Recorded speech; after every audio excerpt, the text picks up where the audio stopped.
In 1848, a 13-year-old boy named Andrew Carnegie arrived in the United States from Scotland with his family, carrying nothing, no money, no connections, no inheritance, no education beyond the rudimentary. His father, a handloom weaver, had been made obsolete by the Industrial Revolution, the very revolution that would eventually make his son the richest man in the world. Carnegie began working in a cotton factory at 13 for $1.20 a week. He worked as a telegraph messenger. He taught himself Morse code at night and became a telegraph operator. He read every book he could find. He observed every successful person he encountered with the intensity of someone who had decided, at an age when most children are still figuring out who they are, that the life ahead of him was going to be extraordinary, and that the only variable separating him from the men of wealth and influence he admired was not luck or birth, but the quality and direction of his thinking. By the time Carnegie was in his mid-30s, he had built the foundations of what would become the largest steel empire in American history. By the time he sold Carnegie Steel to J.P. Morgan for the equivalent of several $100 billion in today's terms, he had demonstrated something that no other life in the history of American business had demonstrated quite so dramatically, that the distance between absolute poverty and absolute wealth is, at its root, a distance between two ways of thinking about the world. This is not a motivational claim. It is a studied, documented, historically verifiable observation made by Napoleon Hill, who spent 20 years interviewing Carnegie and 500 of America's most successful individuals at Carnegie's personal request, compiling their shared philosophies into what would become Think and Grow Rich, one of the best-selling books of all time and the foundational text of the opportunity mindset tradition. Carnegie's central contribution to that tradition was not a tactic or a strategy or a financial instrument. It was a philosophy of mind, a way of orienting thought toward opportunity rather than away from risk, toward the question of what could be built rather than what might be lost. That philosophy is what this audiobook is about, not Carnegie's tactics. The steel mills are not your model, not his historical context, but the structure of his thinking. The specific mental habits, orientations, and disciplines that allowed a penniless immigrant boy to look at the American economy of the 1850s and see not the obstacles that everyone else saw, but the opportunities that almost no one else could see. Those mental habits are transferable, they are learnable, and in an economy that rewards the people who see what others miss more than it has ever rewarded anything else, they are more valuable today than they were in Carnegie's time. Here is a thing that is simultaneously obvious and profound. Every great fortune in American history began as an idea that most people dismissed, ignored, or actively ridiculed. The opportunity that produced the wealth was, in every case, visible to many people before the person who seized it. The difference between the person who built the fortune and the person who watched it being built was not proximity to the opportunity. It was the ability to recognize it as an opportunity in the first place. Carnegie understood this with unusual clarity. He called it opportunity blindness, the condition, nearly universal among ordinary people, of being surrounded by potential and unable to see it. And he spent considerable intellectual energy understanding why it happens and how it can be cured. Opportunity blindness has several distinct causes, and each one is worth examining because each one is correctable. The first is the tyranny of the present, the inability to think beyond current conditions to the conditions that could be created. Carnegie arrived in an America that had no steel industry of any consequence. The railroads were expanding at historic speed, cities were growing, bridges needed to be built, and buildings needed to rise. The demand for structural steel was going to be enormous. This was not a secret. Anyone paying attention could see the railroad expansion. Anyone who read a newspaper knew about the construction boom. But almost no one saw what Carnegie saw, that the technology for producing steel cheaply and at scale did not yet exist, that the person who solved that manufacturing problem would capture an industry of staggering size, and that the moment to begin solving it was before the demand fully materialized, not after everyone could see it. The second cause of opportunity blindness is the anchoring of vision to experience. Most people, When they imagine their financial future, imagine a slightly improved version of their recent past, a higher salary, a better title, a marginally larger account balance. The imagination is anchored to what has been. Carnegie's imagination was anchored to what could be, not as wishful thinking but as calculated projection, grounded in evidence, extended by vision into a future that he could see more clearly than his contemporaries because he was looking further and harder. The third cause is the association of opportunity with certainty, the belief that a real opportunity comes with a guarantee. Carnegie understood something that every great builder of wealth has understood. Genuine opportunity never comes with a guarantee. It comes with a preponderance of evidence, a compelling logic, and an acceptable risk structure, but never certainty. The person who waits for certainty before acting will always act too late, because the moment an opportunity becomes certain, it has also become obvious, and obvious opportunities attract the competition that destroys the extraordinary returns available to those who moved when the opportunity was still obscure. The fourth cause is perhaps the most insidious, the social consensus of limitation. Most people spend most of their time around other people who share their economic circumstances and their worldview. And the worldview of people who are not building wealth tends to be calibrated toward the management of scarcity rather than the pursuit of opportunity. The water cooler conversation is about what is hard, what is risky, what has gone wrong, what cannot be done, and who has failed. This is not malice. It is the natural orientation of minds that have been shaped by constraint, but it is contagious in ways that are deeply financially damaging. The person who absorbs this consensus without examining it will find that their own thinking gradually conforms to it, that the opportunities visible to the person operating from a different vantage point become invisible, not because they are not there, but because the mind has been trained not to look. Napoleon Hill, after 20 years of studying Carnegie and the other great wealth builders of his era, identified a single quality that was present in virtually every case of extraordinary financial achievement and absent in virtually every case of financial mediocrity. He called it definiteness of purpose. Carnegie called it the master passion. By whatever name, the concept is the same. The absolute, unconditional, consuming clarity of a specific goal pursued with the full force of organized thought and sustained action.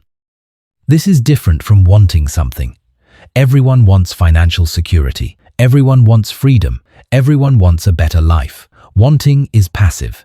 Definiteness of purpose is something else entirely. It is the state in which a specific goal has been so clearly defined, so deeply internalized, and so thoroughly planned, for that the mind begins to function differently in its presence, filtering information, recognizing opportunities, generating solutions, and directing energy with an automatic precision that is unavailable to the person whose goals remain vague and conditional.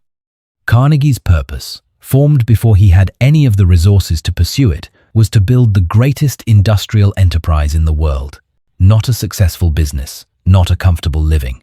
That specificity was not arrogance, it was engineering. It was the deliberate construction of a mental target, precise enough that every subsequent decision, every partnership pursued, every technology invested in, every competitor analyzed, every risk taken could be evaluated against its contribution to that specific outcome.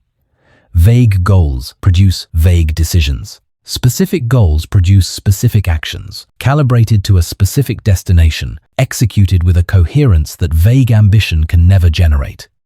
The financial application of this principle is immediate and concrete. Most people's financial goals are vague in ways that guarantee mediocrity. I want to be comfortable. I want to have enough. I want to retire someday. These are orientations, not goals. They cannot be planned toward because they have no defined destination. They cannot be measured because they have no metric. They cannot generate the quality of focused decision-making that Carnegie's model describes because the mind cannot aim at a fog. The exercise Carnegie's philosophy demands is the conversion of vague financial orientations into specific, measurable, time-bound goals with a plan attached. Not only do I want financial security, but I will have 12 months of living expenses in a high-yield savings account by a specific date, funded by a specific monthly contribution that I have already automated. Not only do I want to invest more, but I will have a portfolio of a specific size, generating a specific annual income by a specific year, built through a specific allocation strategy, reviewed on a specific schedule. Not only do I want to start a business, but I will have my first paying client for a specific service at a specific price point by a specific date, having taken 3 specific preparatory actions beginning this week. The specificity is not bureaucratic, it is activating. It is the difference between a dream and a plan, and it is the single most immediately actionable contribution of Carnegie's philosophy to the financial life of an ordinary person in the present day. Andrew Carnegie did not build his fortune alone. This is not a qualification of his achievement. It is central to understanding how the achievement was possible. Carnegie was a student of leverage in every form, and no form of leverage impressed him more than the leverage of organized minds working toward a common purpose. He called the framework for harnessing this leverage the Mastermind Alliance, and he considered it one of the 2 or 3 most important principles underlying his success. The Mastermind Alliance, as Carnegie defined it, is the coordination of knowledge and effort between 2 or more people who work toward a definite purpose in a spirit of harmony. The key word is harmony. A group of individually talented people working at cross purposes, competing for credit, operating from different agendas, is not a mastermind, it is friction. The power of the alliance comes from the alignment, from the condition in which individual minds are coordinated toward a shared goal with sufficient trust and mutual commitment that the combined intelligence and energy of the group exceeds what any individual member could produce alone. Carnegie built his Mastermind Alliance with extraordinary deliberateness. He surrounded himself with people who complemented his vision with capabilities he did not have, engineers who understood metallurgy, financiers who understood capital markets, managers who understood operations, lawyers who understood the legal architecture of large-scale enterprise. He did not look for people who agreed with him. He looked for people who were exceptional in their specific domains and who shared his commitment to the overall mission. The result was an organization that operated at a level of collective intelligence and capability that no individual, however brilliant, could have matched. The financial translation of this principle for ordinary people is not about building a corporate empire. It is about the deliberate construction of a personal advisory and support network. People who know more than you in the specific domains where your financial life is being shaped. A mentor who has built the kind of wealth you are building and is willing to share the honest version of how they did it, not the polished retrospective. An accountant who specializes in the tax situations relevant to your income structure and is proactive rather than reactive. A financial advisor who is a genuine fiduciary, compensated in ways that align their interests with yours rather than against them. A peer group of people who take money seriously, who discuss financial decisions openly and honestly, and whose ambient standard of financial behavior raises yours by proximity. Carnegie was explicit about the effect of environment on ambition and achievement. He observed that people tend to become the financial average of the 5 people they spend the most time with, not because of direct influence or advice, but because the standards, expectations, and norms of a social group shape the thinking of its members in ways that are largely invisible and enormously powerful. The person who spends their time among people who treat financial ambition as normal, who discuss investment decisions as casually as sports scores, who hold each other to the standards they have articulated for themselves, that person's financial behavior changes without requiring constant conscious effort. The environment does the work. This is not an argument for abandoning your current relationships or treating friendships as transactional. It is an argument for being honest about the ambient financial influence of your current environment and being deliberate about expanding that environment in directions that support the financial life you are building. Seek out people who are doing what you want to do. Join communities organized around the financial goals you are pursuing. Read the biographies and memoirs of people who have built what you want to build, because a book is a one-way mastermind alliance with a mind you would otherwise never access. Carnegie read voraciously throughout his life, and he credited the public libraries he later funded in part as a form of tribute to the role that books played in his own development. The role of giving a poor boy access to the thinking of great minds he could never have met in person. Carnegie made a claim that sounds mystical until you examine its mechanics, at which point it reveals itself as one of the most practically useful observations in the literature of wealth. He said that thoughts, when held with sufficient intensity and backed by definite plans, have a natural tendency to transmute into their physical equivalent, that an idea, properly developed and persistently pursued, becomes a material reality. Strip away the metaphysical language, and what remains is a precise description of how wealth is actually created. Every business that has ever existed began as a thought in someone's mind. Every investment portfolio begins as a decision. Every piece of real estate that generates income today was at some point identified, evaluated, acquired, and managed through a sequence of deliberate mental acts before it became a financial reality. The thought preceded the capital in every case. And the quality of the thought, its clarity, its specificity, its grounding in evidence, its persistence through the obstacles that arise between conception and execution, determined the quality of the outcome. This is why Carnegie placed such extraordinary emphasis on the cultivation of thought as a primary financial activity. Not thinking about money in the passive, anxious way that most people think about it, counting what they have, worrying about what they owe, fantasizing about what they wish they had, but thinking about opportunity in the active, constructive, forward-projecting way that produces plans, reveals possibilities, and generates the specific insights that translate into specific actions, that translate into specific financial outcomes. The practice he advocated for training this quality of thinking was one that most modern readers will find either obvious or strange, depending on their background. Deliberate solitude, combined with concentrated mental focus on a specific financial question or opportunity, not meditation in the popular sense, not relaxation, active, directed, intensive mental work on a specific problem or possibility. The kind of focused thinking that the constant stimulation, notification, and fragmentation of modern digital life has made nearly extinct. Carnegie believed, based on decades of observation of his own mind and the minds of the most productive people he knew, that the highest quality ideas, the ones that reveal the opportunity invisible to the distracted mind, the solution invisible to the busy mind, the connection between disparate facts invisible to the fragmented mind, arise specifically in conditions of focused, quiet, unhurried contemplation. The financial implication is direct. The quality of your financial decisions is a function of the quality of your financial thinking, and the quality of your financial thinking is a function of the conditions under which you do it. Decisions made in the noise of daily life, in reaction to immediate pressures, without adequate time for deliberation and analysis, are systematically worse than decisions made with time. Building into your life regular, protected time for serious financial thinking. Not bill paying, not account checking, but genuine strategic thinking about your financial direction is one of the highest return investments available to you. It costs nothing but the time and the discipline to protect it.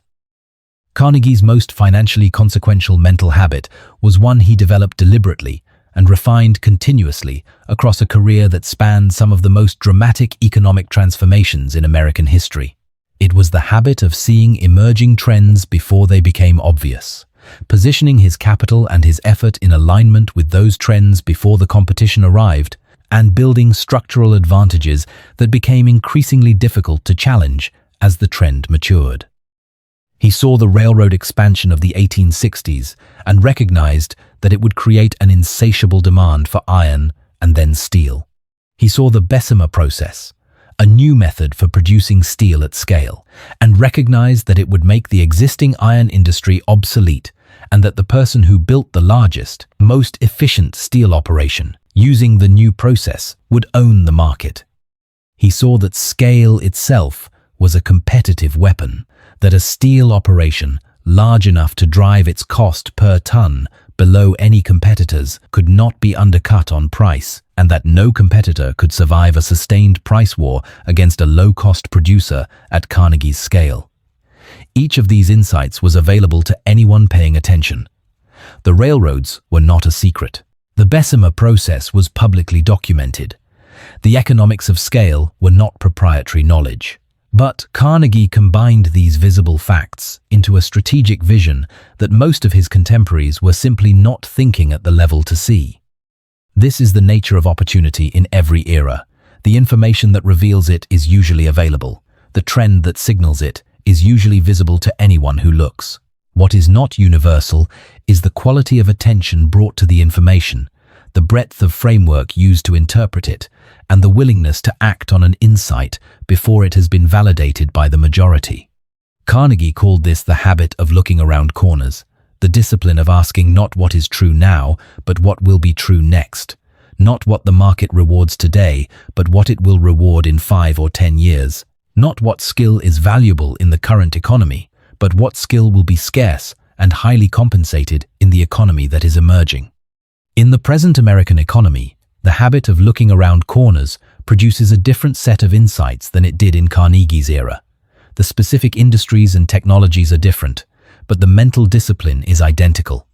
The person who observed the early development of the internet in the mid-1990s and invested in its infrastructure was applying the same mental move as Carnegie, observing the railroad expansion and investing in steel. The person who identified the demographic reality of an aging American population in the 1990s and positioned investments in healthcare and senior living was applying the same logic. The person who today studies the emerging trends in artificial intelligence, in energy transition, in demographic shifts, in the restructuring of global supply chains, and who asks where the great, durable, structural demands are going to concentrate in the next decade, is practicing exactly the kind of forward-looking, trend-based opportunity recognition that Carnegie considered the most important financial skill a person could develop. The practice is learnable. It begins with the discipline of reading widely and thinking seriously about what you read, not consuming information for entertainment or staying current, but actively synthesizing information from multiple domains into a developing picture of where the world is going. It requires the habit of asking about every significant trend you observe, what second and third order consequences it implies, not just what this trend does directly, but what it makes necessary, what it makes obsolete, what problem it creates that someone will have to solve, what demand it generates that someone will have to meet. The mind trained in this kind of consequential thinking sees the world differently than the mind trained only to execute within existing structures. It sees the structure changing, and in the change, it sees the opportunity.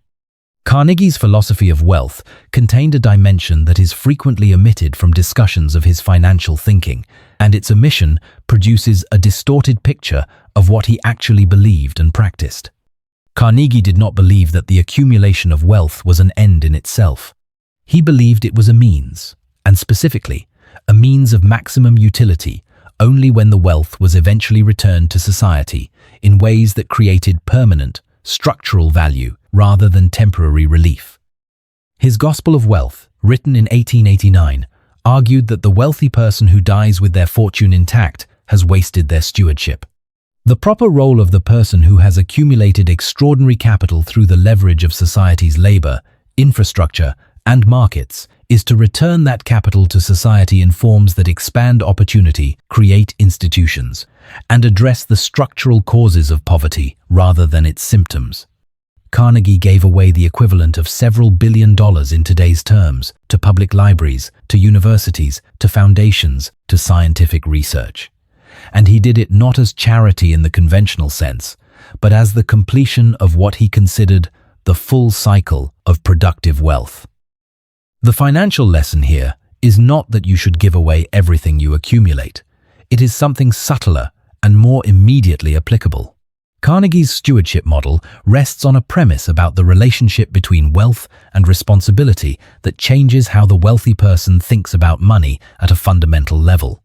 The person who views their accumulated capital as a stewardship, as resources held in trust for purposes larger than personal consumption, makes different decisions with it than the person who views it as a personal trophy or a security blanket.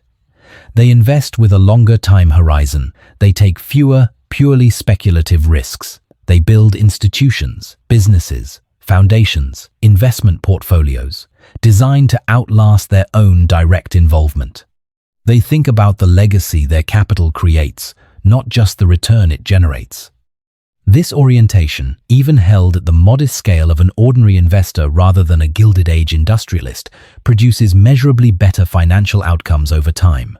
The investor who thinks of their portfolio as a legacy they are building for their family, their community, or their values maintains it with a discipline and a long-term patience that the purely self-focused investor rarely sustains through the psychological pressures of market cycles.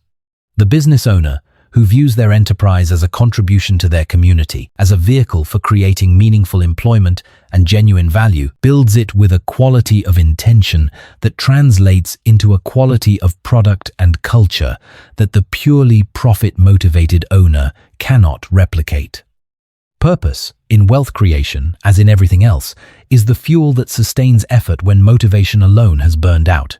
Everything Carnegie believed about wealth, opportunity, and the primacy of thought over circumstance can be distilled into a set of daily practices, specific, concrete, immediately applicable disciplines that train the mind toward the quality of thinking he considered the foundation of all extraordinary financial achievement.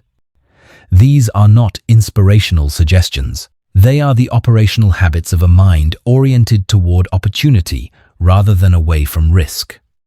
The first practice is the daily habit of deliberate observation, not passive consumption of news and information, but active, question-driven engagement with the economic world around you.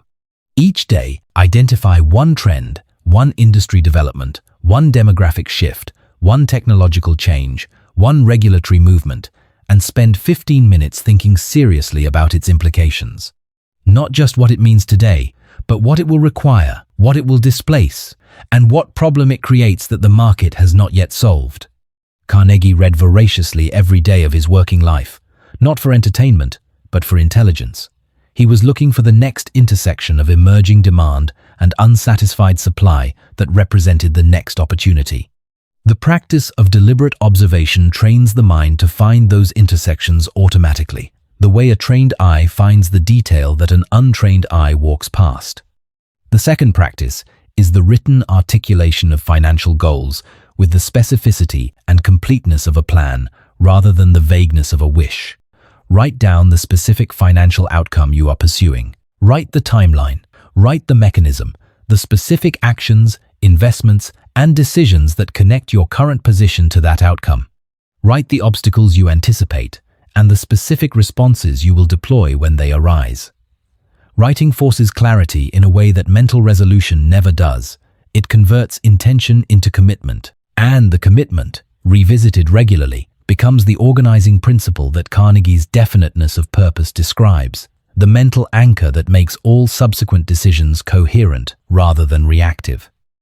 The third practice is the deliberate expansion of your information environment toward the inputs that generate opportunity-oriented thinking. Read the biographies of people who have built what you want to build, not for inspiration, but for pattern recognition. Study industries adjacent to your own for the cross-domain insights that Carnegie consistently leveraged. Follow the thinking of investors and entrepreneurs who have demonstrated the ability to see trends early, not to copy their specific bets, but to absorb the quality of their reasoning and the breadth of their framework. Your thinking is the product of your inputs. Upgrade the inputs, and the thinking upgrades with it. The fourth practice is the protection of regular time for what Carnegie called productive silence. Uninterrupted, undistracted, focused thinking time dedicated to a specific financial question. 1 hour a week of genuine strategic thinking about your financial life, not administration, not review, but forward-looking, possibility-oriented thought, will produce insights and decisions that the perpetually distracted mind can never generate. In an era of infinite distraction, the ability to think deeply and continuously about a specific problem for an extended period is a rare and increasingly valuable cognitive skill. It is also, like all cognitive skills, one that improves with deliberate practice. The fifth practice is the cultivation of what Carnegie called expectant attention, the orientation of mind that genuinely expects to encounter opportunity and is therefore prepared to recognize it when it appears. This is not naivety. It is the trained disposition of someone who has studied enough history of wealth creation to know that opportunity is not rare, it is continuous. The economy is always changing. New needs are always emerging. New technologies are always creating new possibilities. The person who approaches their financial life with the expectant attention of someone who knows that the next opportunity is out there, who is actively looking for it, who is prepared to move when they find it, that person will find far more of them than the person whose orientation is defensive, whose attention is focused on protecting what exists rather than discovering what is possible. Andrew Carnegie said something that has stayed with me since I first encountered it, and I want to leave it with you as the final thought of this audiobook. He said, "The man who acquires the ability to take full possession of his own mind may take possession of anything else to which he is justly entitled." Read that again slowly. The man or woman who acquires the ability to take full possession of their own mind, not their circumstances, not their income, not their connections or their credentials or their starting position, their mind, the quality, direction, and discipline of their thinking. That, Carnegie believed, was the master key, the one that opens the door behind which all the others hang.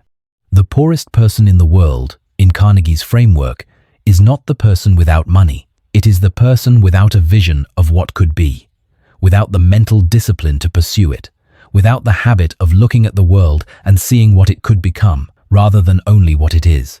That poverty is invisible on a bank statement, but it is the poverty that matters most. It is the poverty that all other poverty follows from. You were born in an era of more visible opportunity than Carnegie's. The barriers to information are lower. The tools for building businesses, investing capital, and creating value are more accessible. The markets available to you are global in ways that Carnegie's never were. The democratization of financial knowledge, through books, through courses, through the kind of audiobook you are listening to right now, means that the information gap between the wealthy and the ordinary has narrowed in ways Carnegie could not have imagined.